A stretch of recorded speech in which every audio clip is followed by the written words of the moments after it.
Voilà. Nous avons commencé il y a quelques semaines en arrière une étude dans laquelle nous projetons. Je vais avoir du mal. Est-ce qu'on a du scotch?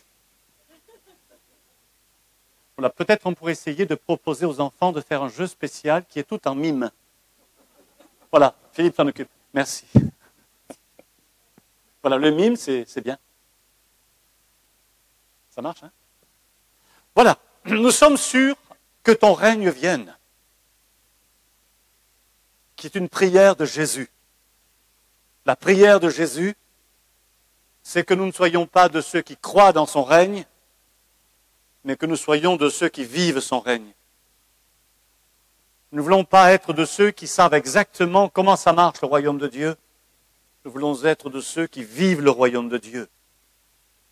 Et je voudrais vous dire que le royaume de Dieu change forcément, nécessairement, incontournablement, si ça se dit, le royaume de Dieu a comme projet, et Jésus a comme projet, pour notre bonheur, pour notre bien, de nous changer. Je ne sais pas si je devais vous poser la question, avez-vous envie de changer? Combien d'entre nous sont prêts à changer parce que Jésus le demande? À main levée. Alors, il y a ceux qui ne se mouillent pas quand même. Hein. Ils préfèrent attendre la fin de la prédication pour confirmer. Hein. Bon. Pour tous ceux qui avaient levé la main, jusque-là, ça ne coûtait pas trop cher. Mais vu ce qui va suivre, là, vous vous êtes quand même engagés maintenant. Hein. Bon. Alors, avançons sur ce sujet. Je voudrais lire avec vous un texte. Nous allons commencer avec cette première partie que j'ai intitulée « Le principe créationnel », c'est-à-dire ce que Dieu a créé concernant le don. Le don est un acte dont l'origine se trouve en Dieu. Nous lisons ce texte que vous connaissez par cœur, car Dieu a tant aimé le monde qu'il a donné. Qu'il a donné. Car Dieu a tant aimé qu'il a donné. Qui? Son Fils unique. Afin que quiconque croit en lui ne périsse pas, mais qu'il ait la vie éternelle. L'acte est un des premiers grands actes de Dieu, qui se trouve présent d'ailleurs dans le texte biblique, à travers l'événement de Abraham qui va consacrer et donner son fils. Et la démarche d'Abraham va valider le fait que c'est possible pour un être humain de donner ce qu'il a de plus cher. À cause de sa foi que Dieu va le lui rendre. Vous êtes d'accord avec ça? Je reconnais qu'en citant l'exemple d'Abraham, cela peut être inquiétant. Et vous allez peut-être vous demander, qu'est-ce que je vais dans ce message vous demander de donner? Rien. Simplement, le principe du don, ce principe vient de Dieu, ce principe est révolutionnaire, ce principe est parfait, et il est parfait dans le sens qu'il nous change. Il nous change. Le don, donné, lorsque Dieu donne, c'est un acte de puissance. Le don de Dieu, lorsqu'il donne son Fils, va être un acte de puissance. La conséquence va être extraordinaire pour toute l'humanité. Le don induit quelque chose. Nous nous arrêtons là-dessus pendant cette matinée. Le don de Dieu est un don motivé par l'amour. C'est un don qui est motivé par l'amour. L'amour amène toujours à un don. Et la vie, d'une manière globale, repose sur le don. On le verra dans quelques instants dans dans la vie que Dieu a créée, tout est don. Nous avons tout reçu gratuitement et tout ce que nous l'avons parce que Dieu nous le donne. Même si nous pensons que c'est le fruit de notre travail, c'est trop court comme raisonnement. Tout ce que nous avons sur cette terre fait partie de l'équipement que Dieu a donné à l'humanité pour vivre. Ça fait partie de son don. Dieu donne inconditionnellement. Et il donne ce qu'il aime le plus. Dieu n'a pas donné un ange qui se comportait pas bien. Il a donné son Fils. Il a donné ce qu'il aimait le plus. Et en donnant ce qu'il aimait le plus, il nous donne une leçon magistrale et incroyable. Il nous dit ceci, je le donne parce que je sais que je vais le retrouver. Et le don est toujours quelque chose qui se retrouve. Donner, c'est provoquer un destin spirituel et divin qui fait que ce que j'ai donné, je vais le retrouver. Et là, nous ne sommes pas dans une dimension qui pourrait être mercantile, on le verra plus tard, nous sommes dans un principe extraordinaire qui est celui de Dieu lui-même. Nous sommes dans un monde, dans des sociétés où l'égocentrisme est quand même le principe qui motive le plus. Nous sommes dans une dynamique de posséder, d'avoir, de prendre. C'est à cause de cette dynamique de posséder, avoir, jouir et prendre que la terre est dans l'état où elle est. La souffrance de la terre aujourd'hui, le fait qu'elle arrive à échéance quelque part, le système naturel de la terre est exsangue. Pourquoi ? Parce que l'humanité fonctionne depuis des siècles et des siècles dans la dynamique « je veux, je prends, c'est à moi ». Et cette dynamique amène à une extinction, c'est-à-dire que prendre, ça tue. Donner, ça fait vivre. Et nous allons le voir, le développer un petit peu, si vous voulez bien. Donner est un principe qui systématiquement, parce que c'est un principe divin, que Dieu a mis en application, donner systématiquement valorise la vie, valorise la joie et valorise le bonheur. Je recommence. Ou vous avez faim, ou vous n'avez pas pris le petit déjeuner. C'est peut-être les deux d'ailleurs.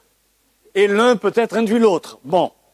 Je voudrais simplement vous dire que donner est un principe divin qui favorise la vie, la bénédiction de l'autre comme de soi-même.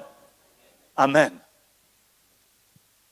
Jésus a dit ceci, guérissez les malades, ressuscitez les morts, purifiez les lépreux, chassez les démons, vous avez reçu gratuitement, donnez gratuitement. Pourquoi est-ce qu'il a dit ça? Parce qu'il a voulu nous montrer que nous avions tout à donner, que nous ne sommes propriétaires de rien, et que plus nous voulons garder, plus nous perdons, plus nous voulons donner, plus nous gagnons. Il y a quelque chose là qui est dans l'ordre divin, dans l'ordre même de la nature. Tout ce que Dieu a fait reflète ce principe. Et nous voulons y adhérer. Nous voulons y entrer, mais nous allons rencontrer un ennemi, nous allons rencontrer un mur. Ce mur, c'est notre culture.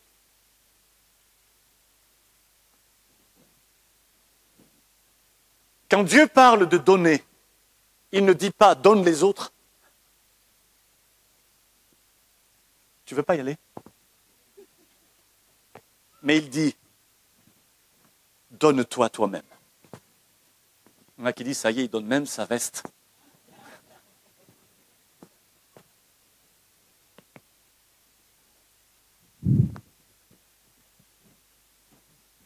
Donner. Se donner soi-même. Dieu s'est donné lui-même.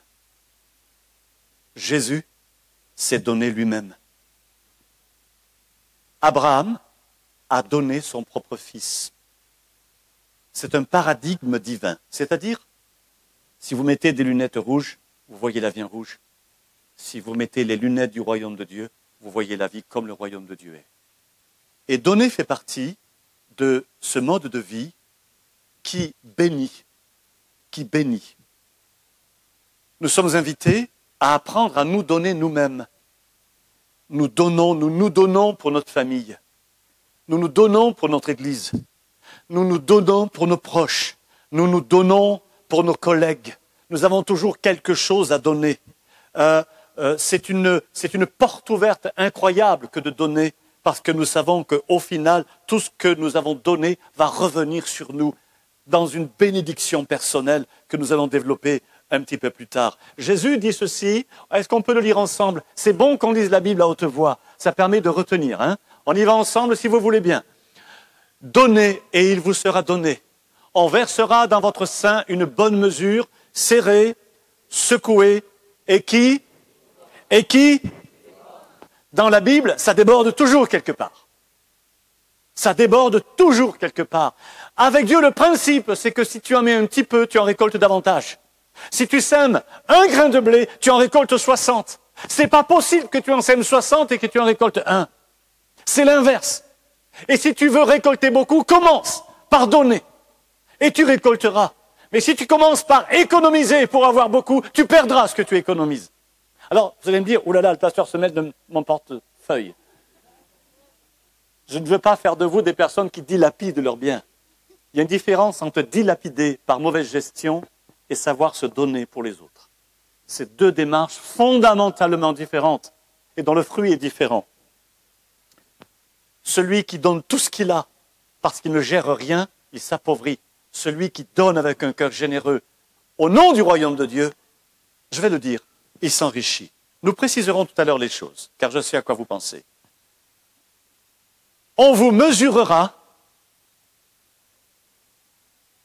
avec la mesure dont vous vous serez servi. Laissez-moi vous dire quelque chose. Prenons très au sérieux les paroles de Jésus. S'il y a des paroles sur lesquelles nous ne pouvons pas avoir le moindre doute quant à leur valeur, à leur validité, à leur puissance, ce sont les paroles de Jésus. Je pourrais comprendre, dans l'absolu j'entends, dans l'absolu, je pourrais comprendre qu'on vérifie les paroles des hommes, même des apôtres. Je dis bien dans l'absolu, hein. Personnellement je n'ai pas de doute, mais dans l'absolu je pourrais comprendre qu'on se dise, il a parlé dans une autre époque, ça voulait dire autre chose, etc., etc., on tourne autour du pot. Mais lorsque Jésus parle, ça, vous ne pouvez pas le faire. D'ailleurs, il ne faut même pas le faire avec des apôtres. Mais c'était une image. Nous ne pouvons pas douter des paroles de Jésus. Et j'ai appris pendant mes années de service et de vie chrétienne que dans les paroles de Jésus, qui nous semblent parfois inatteignables, inaccessibles, comme trop idéalistes, comme trop absolues, en réalité, elles sont faciles à mettre en œuvre et ça fonctionne toujours. C'est juste le problème, pas du côté des paroles de Jésus, mais du côté de notre blocage à nous. C'est là que se situe le mal. En nous, c'est la raison pour laquelle, pour accéder à la bénédiction des paroles de Jésus, il faut d'abord prendre la victoire sur les limites qui sont en nous. Et ces limites-là, elles sont de l'ordre de l'obéissance, de la prise de conscience. Je m'ouvre, je te fais confiance, Seigneur. Un peu comme Pierre, Seigneur, normalement, j'ai appris que je ne pouvais pas marcher sur l'eau. Je ne vais pas marcher sur l'eau. J'ai peur de marcher sur l'eau. Jésus dit, marche sur l'eau. Et Pierre dit, je vais marcher sur l'eau. Il marche sur l'eau, il coule, mais à la fin, il est sauvé. Quand je dis il coule, ce n'est pas prévu dans la bénédiction du Seigneur. Hein.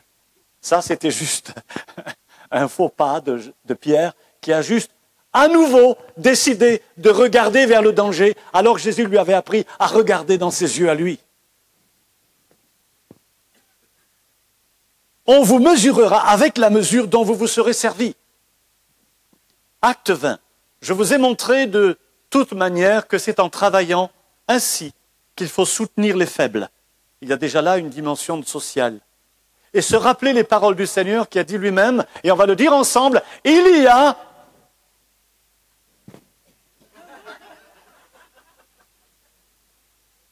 Faut que je retrouve mon verset là. Voilà. Je recommence. Nous sommes ici. Je vous ai montré de toutes les manières que c'est en travaillant ainsi qu'il faut soutenir les faibles et se rappeler les paroles du Seigneur qui a dit lui-même, il y a plus de bonheur à donner qu'à recevoir. Et je suis sûr qu'on est tous d'accord avec ça, n'est-ce pas? N'est-ce pas? Plus de bonheur à donner qu'à recevoir. Et vous avez dit Amen. Je me méfie de ce Amen. J'ai peur que le Amen soit en mode automatique parfois. Hein. Un prédicateur peut faire dire Amen à n'importe qui, parfois même sur n'importe quoi. Parce que parfois on est dans le flot, on est dans l'abondance, dans la générosité. Le pasteur, il veut dire Amen, je lui en donne. Mais ça ne change rien à ma vie.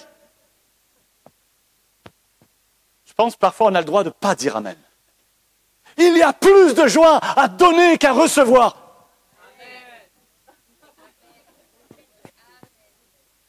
Oui, c'est ce que Jésus dit. Mais si on dit Amen, c'est que c'est cela que l'on fait. Et ça, c'est à vérifier avec nous-mêmes. Soyons honnêtes. Est-ce que nous préférons donner ou recevoir? Soyons absolument honnêtes. Reconnaissons que globalement, honnêtement, on préfère recevoir.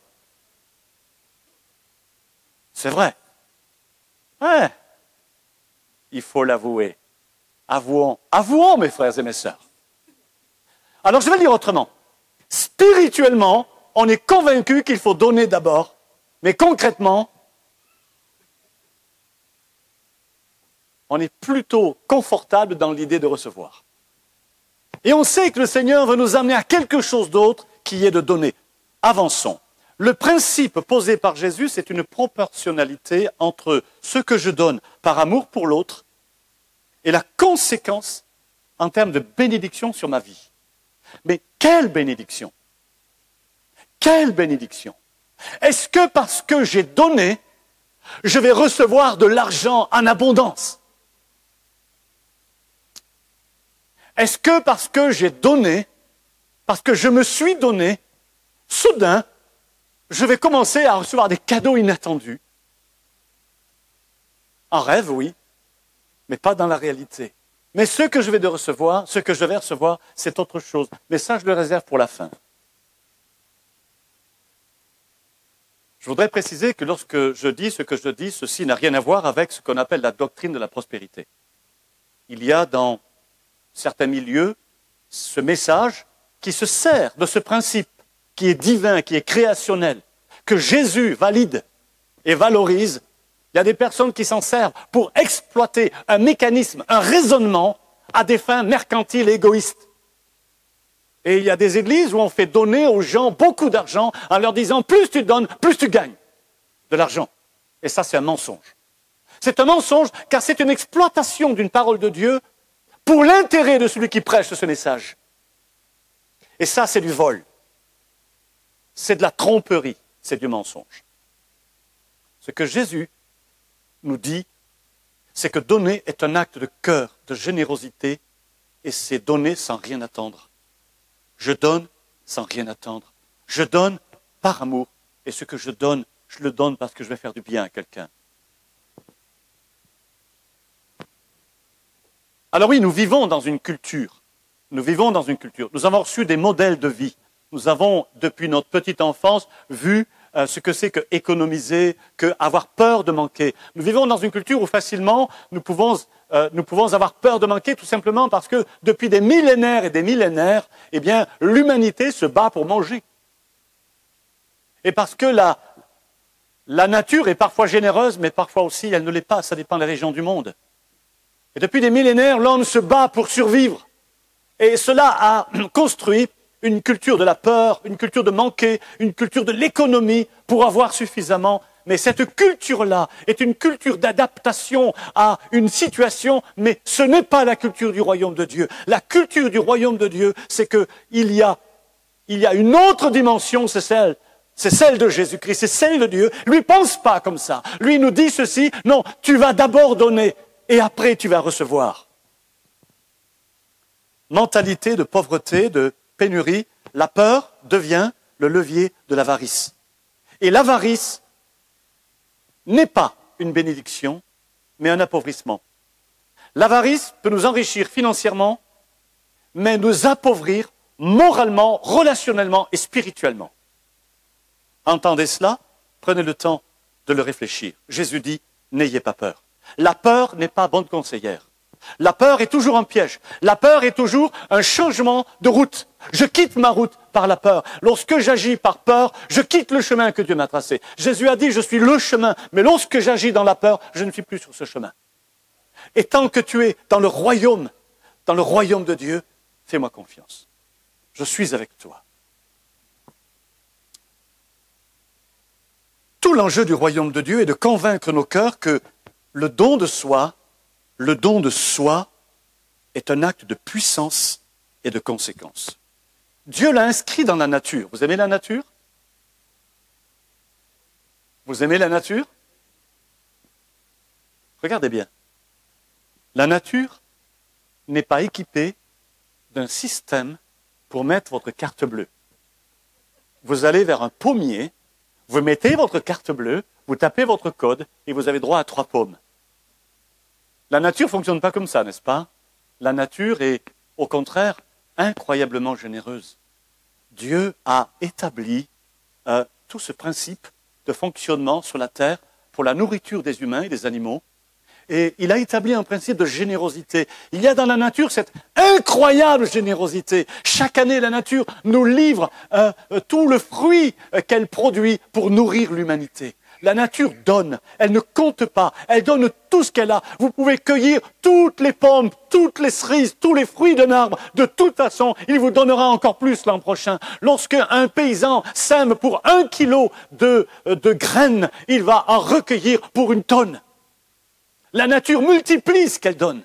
Et ce principe-là, c'est le principe de Dieu. La nature n'est pas arrivée toute seule. Elle est l'œuvre de Dieu. Et la manière dont elle fonctionne, le concept qui la détermine, il est de Dieu. Il fait partie de l'intention de Dieu. C'est une leçon de vie.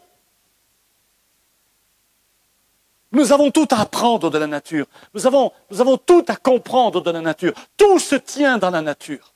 Tout est cohérent. Tout a du sens. Parce que tout ce que Dieu a fait est bourré d'intelligence et de génie. Alors, regardons ce que fait la nature et commençons à abandonner en nous, au fond de nous, cette résistance à se donner soi-même, cette résistance au don, parce que quelque part nous sommes trop auto-centrés, alors que le principe de Dieu, c'est que notre épicentre ne soit pas là, mais chez l'autre. Ma préoccupation, c'est toi. Et plus je te bénirai, plus j'irai vers toi, plus il se passera quelque chose en moi qui va faire de moi quelqu'un de riche.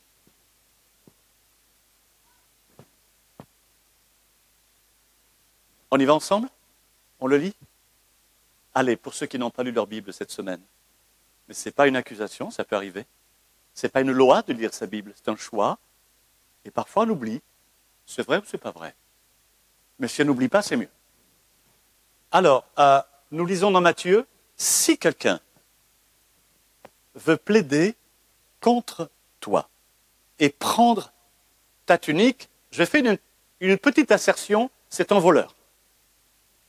On est d'accord? Mais Jésus dit, laisse-lui en plus ton manteau.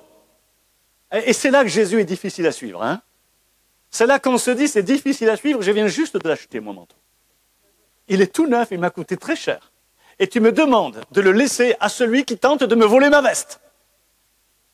Et là, on se dit, Seigneur, là, tu nous déconcertes. Là, tu nous mets face à des choix qui sont cornéliens, difficiles.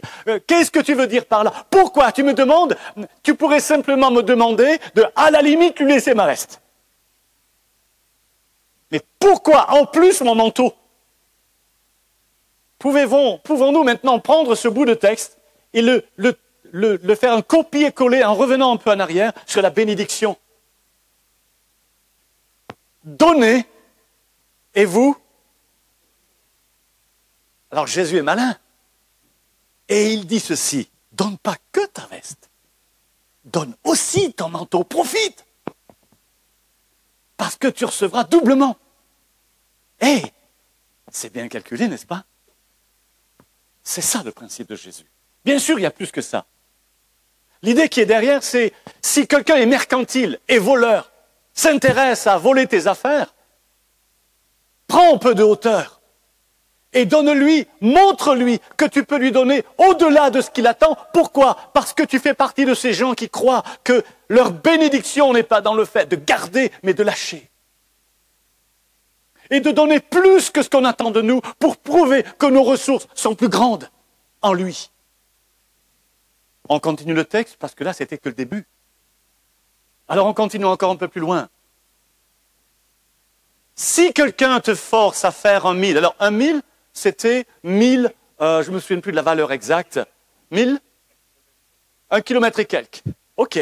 Si quelqu'un veut faire 1 kilomètre avec toi, alors d'après ce que j'ai compris, c'était, en tout cas c'est une version, les soldats romains abusaient de leurs droits Et lorsqu'ils avaient besoin de se déplacer, ils avaient un droit qui leur était accordé, c'est de prendre et de faire appel à un juif pour que ce juif porte leurs affaires.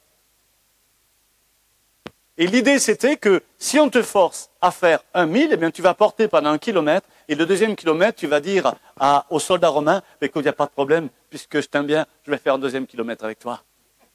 Et là, tu le scotches. Et il te dit, mais pourquoi tu fais ça? Parce que je suis chrétien. Donc, l'idée, c'est tu peux t'arrêter au niveau habituel, mais tu peux aussi faire quelque chose que tu n'as jamais fait. Et qui t'amène au niveau des principes du royaume de Dieu. Tu peux faire ce que tu es censé faire, mais tu peux aussi faire ce que tu n'étais pas censé faire et que tu vas faire et qui va t'amener dans ce domaine où tu vas retrouver en toi plus que ce que tu as donné. On avance avec ce texte. Vous voulez le lire avec moi? À voix haute? Alors, si vous le lisez à voix haute, vous inquiétez pas, ça ne vous engage pas. Donc, vous pouvez quand même le lire, hein, juste pour votre instruction. On y va ensemble? Allez, donne à celui qui te demande et ne te détourne pas de celui qui veut emprunter de toi. Alors là, vous vous dites, oui, mais là, ça va compliquer la vie dans l'Église. Parce que tout le monde va vouloir m'emprunter de l'argent. Alors, comprenez bien. L'idée, c'est pas d'être insensé. L'idée, c'est de se rendre capable, à cause précisément de l'état d'esprit dans lequel nous sommes censés regarder l'autre, de se rendre accessible au secours. C'est pas faire n'importe quoi, c'est savoir aider quand on peut le faire, en croyant que l'on ne se met pas en danger, mais que le bien qu'on a fait revient vers nous. Vous êtes d'accord avec moi? Ah, vous n'avez pas dit amen? Ça marche, vous avez compris.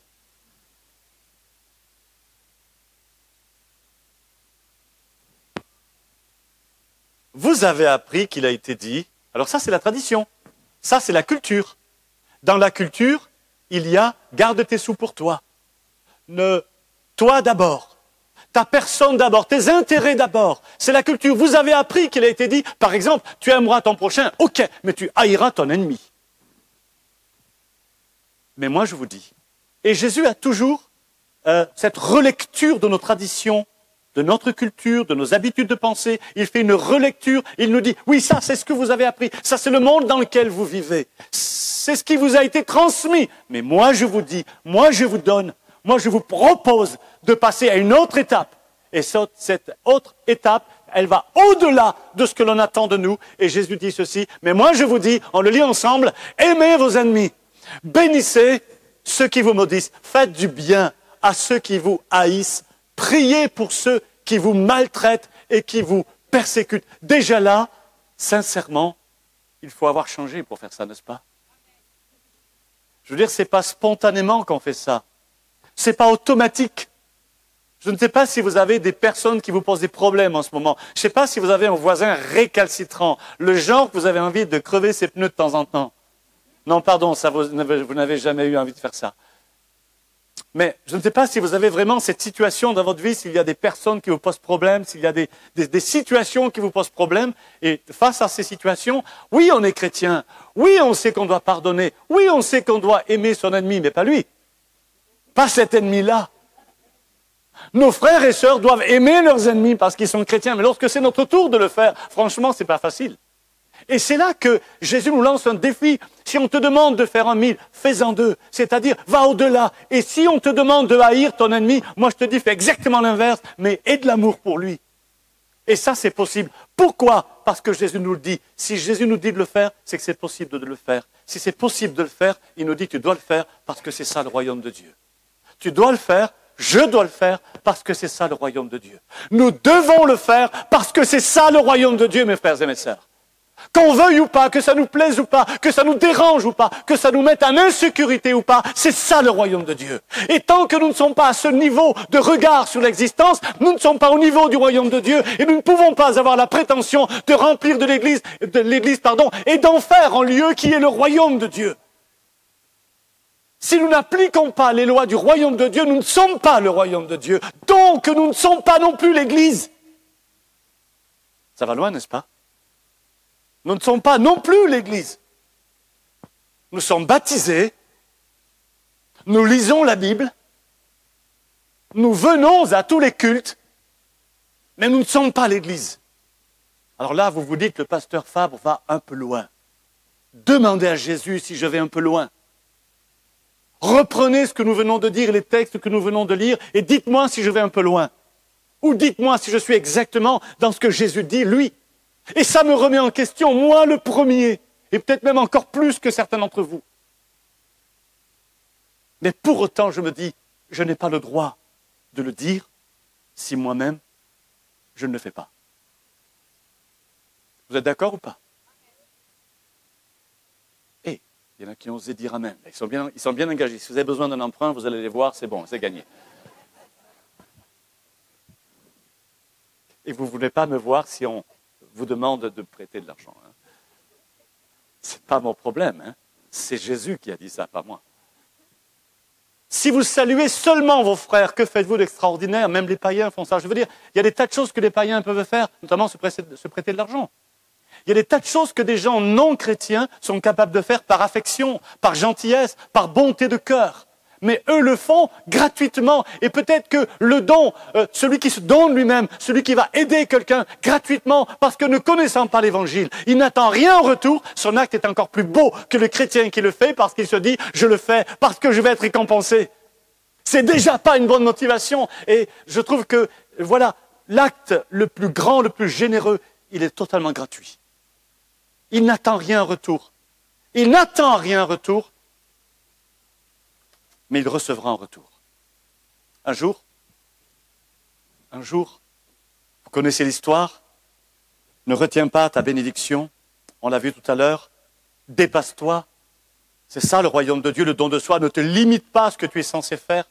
Fais ce que tu n'as jamais fait. Crois en la puissance divine qui est contenue dans le fait de se donner soi-même. Et là, il se passe quelque chose. Vous connaissez ce jour où il y avait 5000 personnes dans un désert? Je suis allé dans cet endroit. Il y a de la place pour 5000 personnes. 5000 personnes, c'est pas mal, hein? Et là, Jésus vous dit, donnez-leur à manger. Franchement, c'est dire à ses disciples, devant 5000 personnes, donnez-leur vous-même à manger. Ça fait partie de cette provocation de Jésus. Ça fait partie de ces moments où Jésus nous met en face de notre culture, de nos impossibilités. Et les disciples sont décontenancés.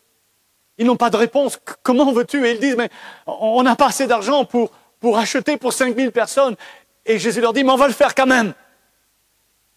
Qu'est-ce que vous avez? Qu'est-ce que vous avez? Ils n'ont rien. Et là, il y a juste un petit garçon dont la maman a eu l'intelligence de lui donner son goûter ou son repas de midi parce qu'il partait à une grande réunion qui avait lieu dans le désert où il devait y avoir plus de 5000 personnes. Et là, ce petit garçon est là avec son petit sac, son petit panier, et à l'intérieur, il y a 5 pains. C'est pas 5 pains, hein, c'est 5 pains et 2 poissons. Et c'est quand même, a priori, assez indécent de prendre les poissons à cet enfant.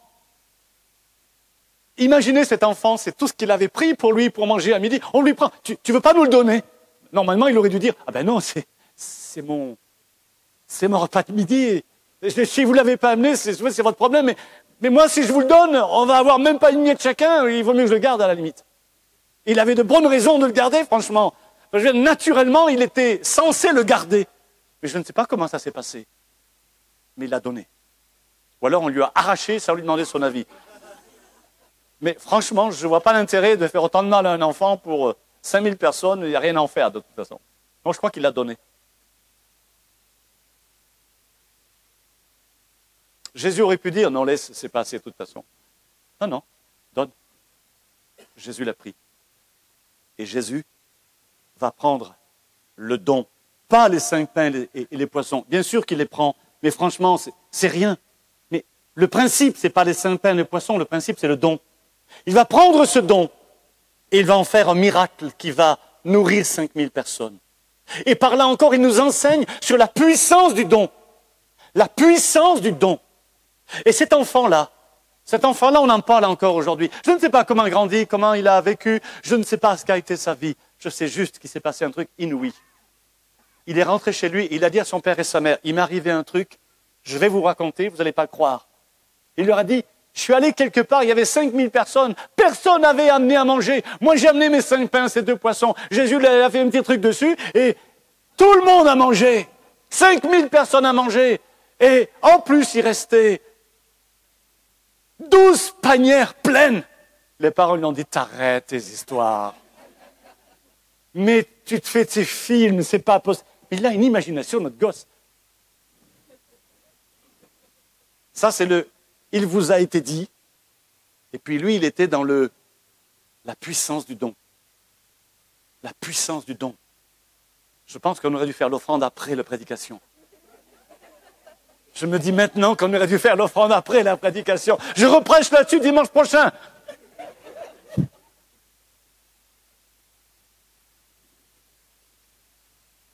Je voudrais terminer. Il y a quelques années en arrière, je sais que je suis un petit peu trop long, mais on y va quand même. Il y a quelques années en arrière, j'étais dans une autre église, en Dordogne, et il y avait un enfant qui était né avec une déformation du visage. Il avait un palais quasiment absent, donc il avait beaucoup de mal à prononcer ce qu'il disait, et il avait l'oreille gauche qui se situait à peu près au niveau de la mâchoire. Donc il avait un visage extrêmement disgracieux, c'était pour lui une source de honte et de complexe. Et on en aurait eu pour beaucoup moins que ça. Et cet enfant vivait, il avait une 12aine d'années, il vivait dans notre église et il avait eu une histoire difficile, son papa s'était suicidé, sa maman avait vécu dans la souffrance, c'était très très compliqué socialement, c'était le désastre. Et cet enfant vivait là. Et je le voyais un petit peu toujours à se cacher, il avait un peu honte de lui, c'était celui qui n'avait pas le droit d'exister quelque part à cause de son apparence, et quand il parlait, c'était pire. Donc il était très réservé, et voyant qu'il était là il tournait souvent autour de moi avec un petit bonjour, quelque chose de gentil, de généreux, quelque chose de touchant même, je dirais. Et à un moment donné, c'était plus fort que moi, je lui ai dit, mais écoute, peut-être quelque chose que tu aimerais faire dans l'église. Est-ce qu'il y a un truc qui t'intéresse? Est-ce que tu aimerais te rendre utile? Est-ce que tu pourrais faire quelque chose? Et j'ai vu qu'il n'osait pas trop le dire, alors je lui ai fait cracher. Et il m'a dit, oui, j'aimerais bien le vidéoprojecteur. J'aimerais bien faire le vidéoprojecteur. Alors je lui ai dit, eh bien écoute, il n'y a pas de problème. Tu vas être le responsable de la vidéoprojection. Et ce garçon a pris la vidéoprojection, il avait une 12aine d'années, et il a été celui qui a fait la vidéoprojection pendant 10 ans sans jamais lâcher. Il a tenu son poste. Et à partir de ce poste, il a été reconnu, il s'est senti exister important. Et au fur et à mesure des années passées, les chirurgiens faisaient remonter son oreille. Chaque opération, l'oreille montait un petit peu. Et après, il a fallu reconstruire une oreille, un pavillon, et recréer l'écoute. Ça a été un travail de plus de 10 ans, mais pendant ces 10 ans, lui, il a servi le Seigneur, il a donné, il a été généreux, il s'est construit dans la foi. Ce garçon-là, il s'est formé pour, dans un métier, je crois qu'il a été brancardier, pardonnez-moi, brancardier dans c'est une forme de manutention, dans un centre de convalescence pour des personnes qui étaient en convalescence. Et il a investi, il s'est construit, il est devenu quelqu'un qui prenait des initiatives courageux, volontaire, autonome. Il a surpris tout le monde. Vu son histoire, il a surpris tout le monde. Et aujourd'hui, il est étonnant, ce garçon. Souvent même, il prend son train, il prend sa sœur, il prend un billet de train et ils vont quelque part dans une église à l'autre bout de la France, juste pour découvrir d'autres églises. C'est magnifique, c'est beau. C'est beau quand on donne quand on se donne pour quelqu'un, et lorsqu'on donne à quelqu'un les moyens de se faire confiance à lui-même et d'exister. C'est plus important de valoriser quelqu'un d'autre que de chercher à être valorisé soi-même à cause de ses propres compétences. Je voudrais vous dire une chose, si quelqu'un vous valorise pour vos compétences, ça va vous faire du bien. Mais si vous valorisez quelqu'un pour ses compétences, ça va vous faire encore plus de bien. À cause du bien que cette personne se fera elle-même. Je me rappelle aussi de ces 2 frères, c'étaient les fils de chrétiens. Et c'était un couple de chrétiens, ils avaient 2 enfants, et toutes les nuits, ces enfants sortaient, enfin tous les samedis soirs plutôt, ils sortaient tous les 2 en douce par la fenêtre, ou je ne sais pas où, et ils allaient boire de l'alcool et fumer des joints. Toute la nuit, ils fumaient, ils se droguaient tant qu'ils pouvaient, et ils buvaient de l'alcool par-dessus. Le matin, ils étaient explosés, déchirés à mort. Ils rentraient chez eux complètement amorphes, sentant le vomi. C'est eux qui me l'ont raconté, tous les détails. Et ils entraient dans leur lit pour faire voir qu'ils étaient couchés. Les parents voyaient que du feu. Parents, ne vous y trompez pas, vous ne savez rien de la vie de vos enfants. Et même si vous en savez un peu, vous ne savez pas tout. Et même si vous pensez tout savoir, nous, en tant que responsables spirituels et confidents de certains de vos enfants, nous en savons plus que vous sur vos enfants. Parce que c'est tellement dur de le dire à des parents. Donc on ne dit pas. Alors on va le dire aux responsables de jeunesse, aux pasteurs, à quelqu'un qui est dans la confidentialité.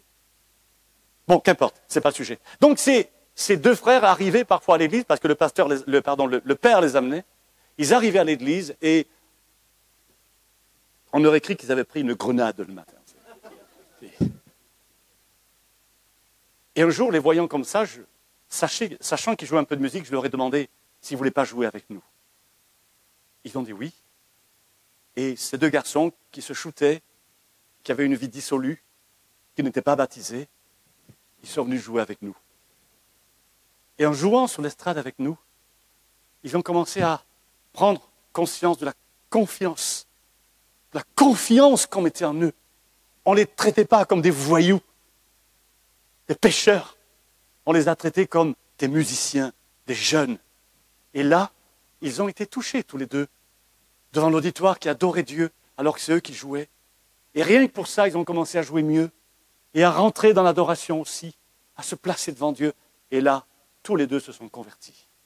Ils ont été baptisés quelque temps après. Aujourd'hui, ils sont tous les 2 des musiciens connus dans le monde évangélique. Ils sont appréciés. Ce sont des gens qui servent le Seigneur. Parfois, le Saint-Esprit veut nous faire des choses qui ne sont pas en règle avec nos règles. Nos règles sont importantes, mais une règle est importante parce qu'on a le droit de la dépasser parfois.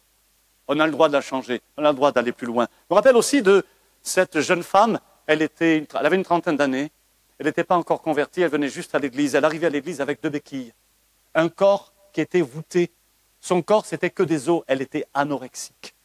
Et elle marchait avec 2 cannes, ses jambes ne la portaient pas bien, on avait l'impression qu'elle allait tomber à chaque pas.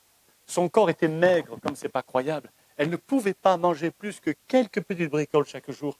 Elle ne le supportait même pas. J'ai commencé à m'intéresser à cette femme en allant la visiter, comme probablement beaucoup d'entre vous auriez fait pareil si vous l'aviez connue. Et en m'approchant d'elle, en l'encourageant, je lui disais quand j'allais la voir qu'elle était très belle. En réalité, on aurait dit un cadavre. Mais je préférais lui dire qu'elle était très belle. Et j'allais voir son frigidaire. Et je regardais dans son frigidaire, il n'y avait pas grand-chose. Alors, comme nous avions une association de secours alimentaire, j'amenais quelques colis de temps en temps en passant à l'église. Et on essayait de la faire manger. Sauf quelques chrétiens un jour qui sont venus la voir, qui lui ont proposé un temps de jeûne et prière pour guérir. Il y a du génie, parfois, dans l'église. Proposer un jeûne et prière à un anorexique, c'est quand même extraordinaire. Mais j'ai vu ça. On en verra encore, hein. Et cette femme, jour après jour, semaine après semaine, a réappris à s'aimer. Elle a réappris à s'aimer, à se regarder comme enfant de Dieu. Elle a réappris à forcer un petit peu sur l'alimentation, à essayer de faire quelques efforts, à faire des courses pour alimenter son frigidaire. Elle a réappris à vivre. Et il y a 3 mois, elle m'a téléphoné et elle m'a dit ceci, pasteur, elle était reconnaissante, elle se rappelait de tout le chemin qu'on avait parcouru ensemble. Et elle m'a dit, pasteur, j'ai déposé mes béquilles. J'ai retrouvé des forces. Aujourd'hui, je marche sans béquilles. Non seulement ça, j'ai retrouvé la gestion de mes comptes parce qu'elle était sous curatelle. Maintenant, je suis maître de mon argent. J'ai trouvé un travail. Je m'assume financièrement. Je vais à l'église par moi-même. Je suis au culte tous les dimanches. Elle a retrouvé des forces, elle a retrouvé de la joie. Elle s'aime. Elle est chrétienne, un enfant de Dieu. Simplement parce que quelqu'un a pu prendre du temps pour lui donner, pour se donner pour elle, pour lui donner quelque chose, pour lui transmettre quelque chose de positif. Pas des reproches, pas des remarques désagréables, non, des choses positives. Elle a reçu, elle a pris, elle a accueilli, et son corps a changé, et sa tête a changé, et son âme a changé, et elle est devenue enfant de Dieu. Pourquoi? Et simplement parce que quelqu'un lui a donné. Mes frères et mes sœurs, donner, vous savez, l'argent c'est peut-être ce qui est le plus facile à donner. Mais donner de sa vie et de son être pour les autres, c'est plus compliqué. Mais combien c'est bon. Et je voudrais vous laisser, pour terminer, Non. Voilà. Ce petit texte m'a beaucoup parlé, c'est une citation. Je vous invite à la mémoriser. Ce que tu as donné est à toi pour toujours. La richesse d'un homme est dans ce qu'il a fait pour les autres et non pas pour ce que l'on a fait pour lui. Oui, il y a plus de joie à donner qu'à recevoir. Il y a plus de bénédiction à donner qu'à prendre. Amen. On va se lever ensemble. On va terminer dans un moment de prière. On ne va pas chanter parce qu'il est vraiment trop tard, mais on va juste prier pour terminer. Ce que tu as donné est à toi pour toujours. Et je n'ai pas mis la deuxième partie de la citation parce que celle-ci me semblait suffisante, mais la deuxième partie, c'est évident, dit ceci: ce que tu n'as pas donné te manquera toute ta vie. Je ne sais pas ce que ça vous fait, mais moi ça me parle énormément. Ce que tu n'as pas donné te manquera toute ta vie. La plus grande des pauvretés, c'est de n'avoir pensé qu'à soi. Amen.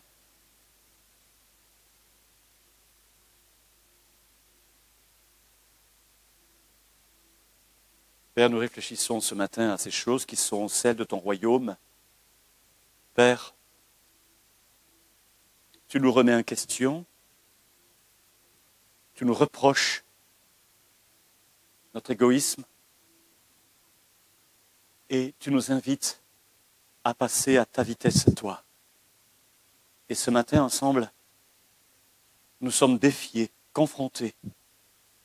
Nous sommes confrontés à notre peur de manquer, de ne pas avoir assez pour nous-mêmes. Et tu nous dis, ton problème, c'est ta peur de manquer. Ou peut-être ton amour de l'argent. Ou ta peur, ou ton manque de passion et d'affection, d'amour pour les autres. Alors libère-toi.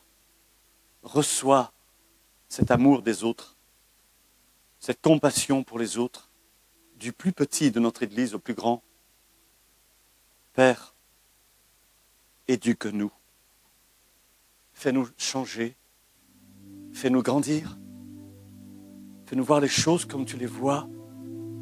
Aide-nous à accueillir ton enseignement, ta parole, et à devenir ces hommes et ces femmes qui appliquent les principes de ton royaume. Père, nous le désirons tellement. Au nom de Jésus. Amen. Amen. Amen. À tous, un bon dimanche.